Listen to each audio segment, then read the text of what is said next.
Hi everyone, it's Loic at controlsnyc, and today I wanted to take the time to explain why BMS is important and how it plays a role in sustainability.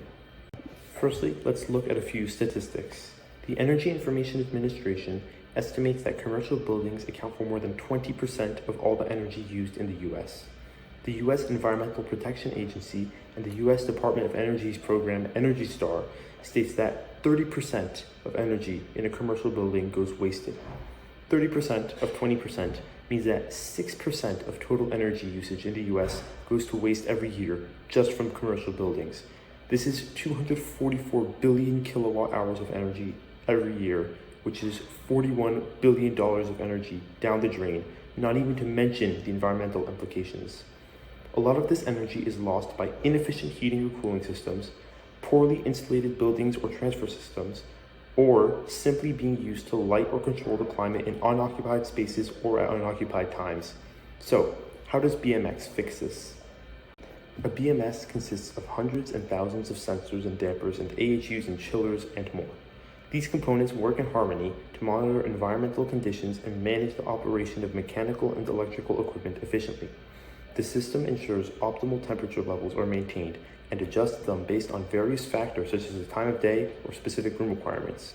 By doing so, a BMS plays a pivotal role in energy conservation, reducing wastage, and facilitating informed decision-making through centralized data collection and analysis.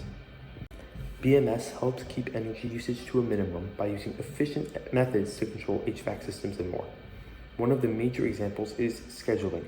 BMS systems can be scheduled to operate in different capacities at different times of the year, or different times of the week, or different times of the day. Let's look at it each from one of these different levels. For example, a building will be able to change its temperature set point and which systems are used between the winter and summer. That's not abnormal for any building, regardless of whether or not they use BMS.